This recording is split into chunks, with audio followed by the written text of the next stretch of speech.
বিভিন্ন সূত্রে খবর থেকে জানা যাচ্ছে বাংলাদেশ নাকি না, বাংলাদেশ না, ভারত ভারত ওই যে শেখ হাসিনার আমলে প্ল্যান নিয়েছিল যে বাংলাদেশের উপর দিয়ে করিডোর পাবে এবং ট্রান্সশিপমেন্ট ইত্যাদি ইত্যাদি করবে, অর্থাৎ ওই যে মূল ভারতীয় ভূখণ্ড থেকে বাংলাদেশের উপর দিয়ে তারা সেভেন সিস্টার্সে মালামাল পরিবহন করবে।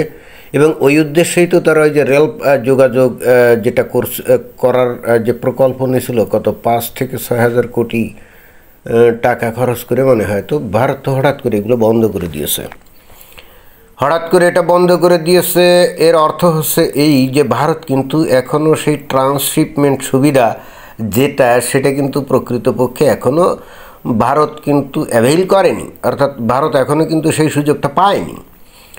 অথচ আমরা কিন্তু বিগত দশকের পর দশক না হলে অন্তত বছরের পর বছর তো শুনেই আসছি বাংলাদেশ নাকি ভারত দখল করে ফেলছে, একেবারে বাংলাদেশের সব কিছু এখন ভারতের নিয়ন্ত্রণে।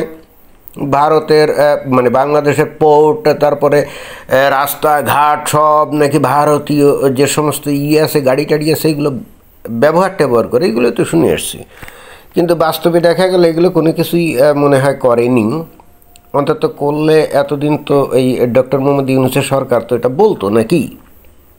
যেহেতু বলে নাই তাহলে ধরে নিতে হয় যে আসলে এগুলো হয় নাই, হওয়ার একটা প্রক্রিয়া ছিল যদি রেলপথ যদি সম্পন্ন হতো, বাট এখন তো এটা বন্ধ।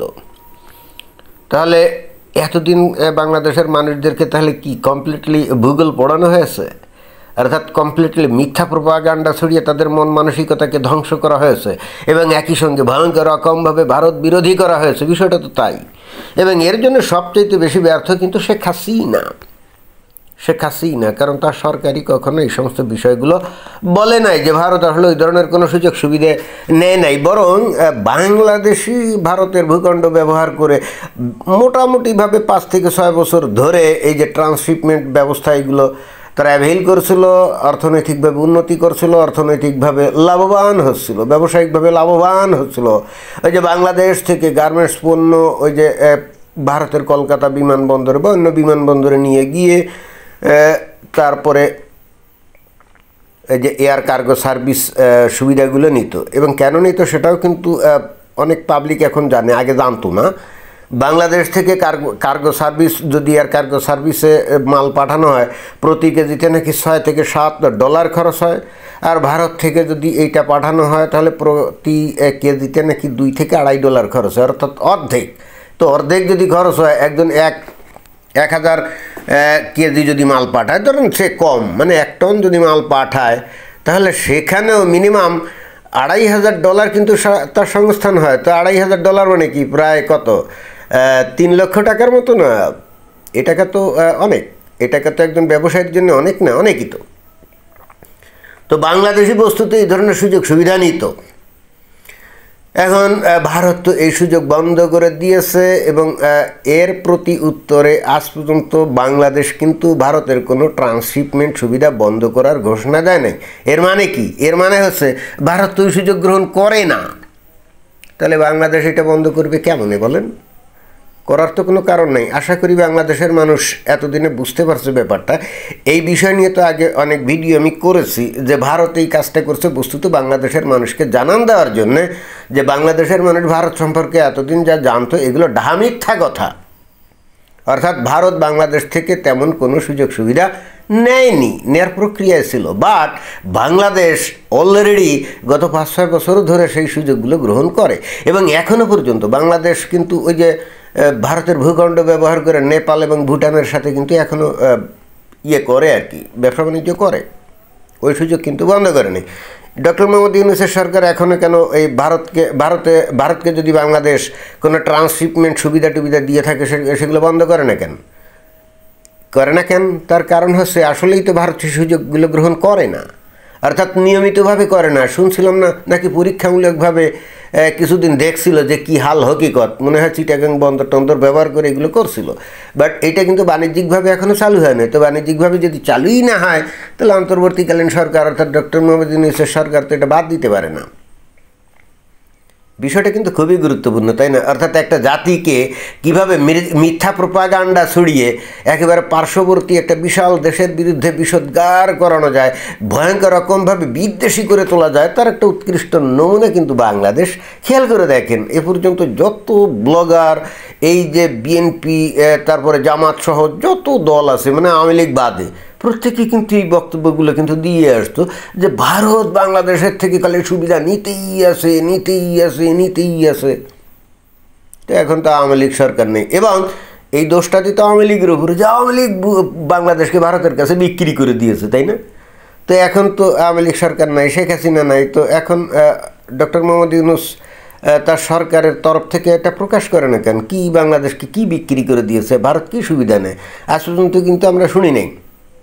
তো বাংলাদেশের মানুষ কি এরপরও ভারতের প্রতি কোনো ন্যূনতম কোনো সম্মানবোধ বা কৃতজ্ঞতা দেখাবে? জি না।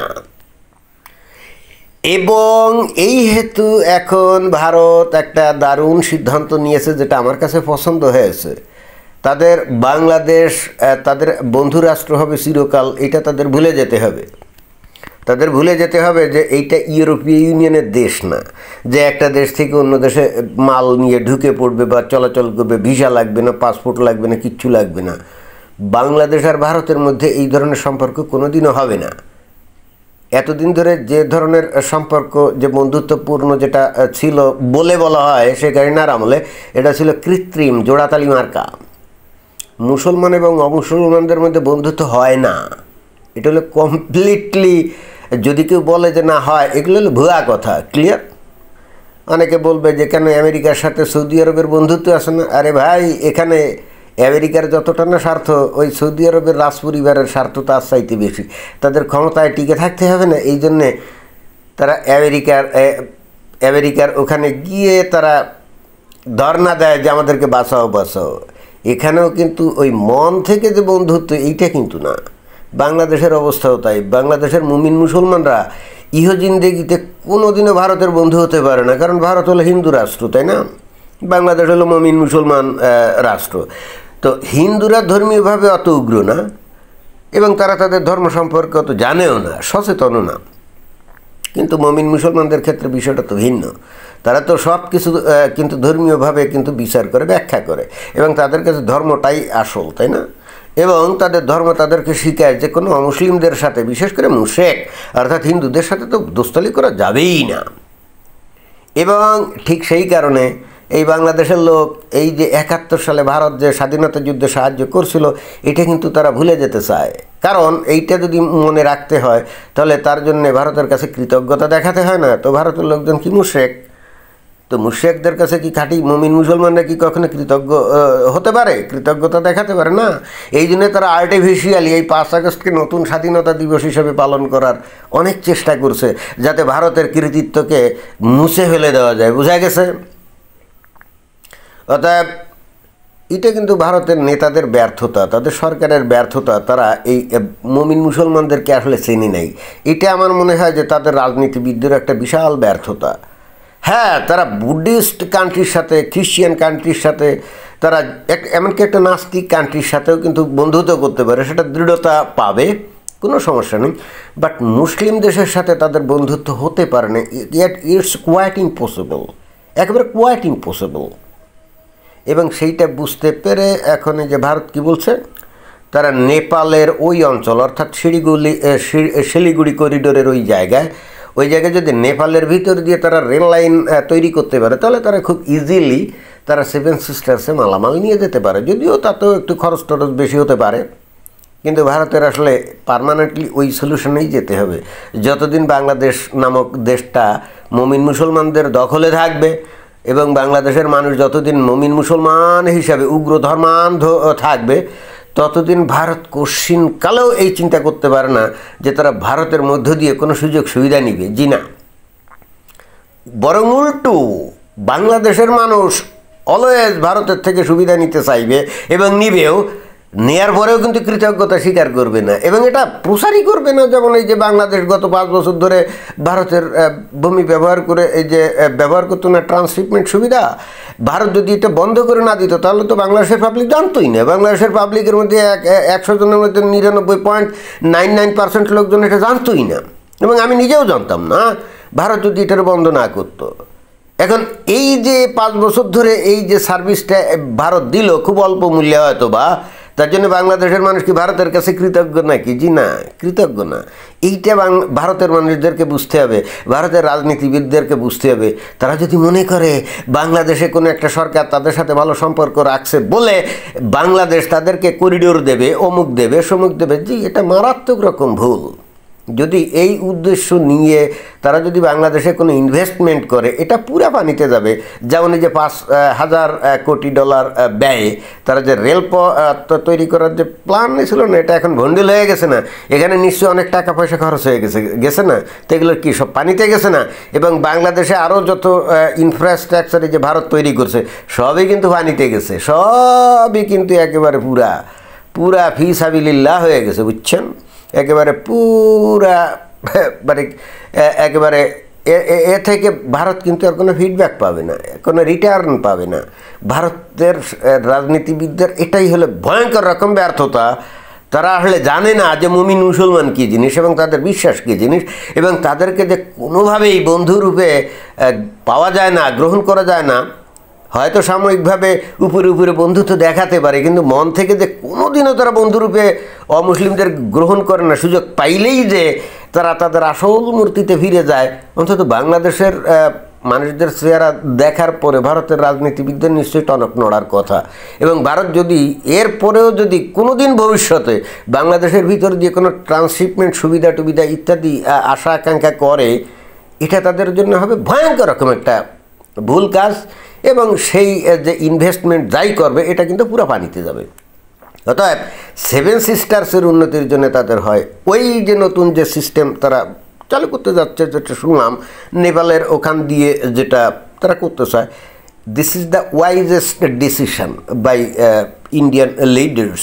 ওর মেবি কালাদান প্রজেক্ট, যেটা ওই যে মায়ানমারের ওইখান দিয়ে যদি এটা সম্ভব হয়, এই কোশ্চিনকালেও তারা বাংলাদেশকে ব্যবহার করার চিন্তা যেন না করে। আর যদি করে সেক্ষেত্রে তারা ভয়ঙ্কর রকম রিস্কের মধ্যে থাকবে।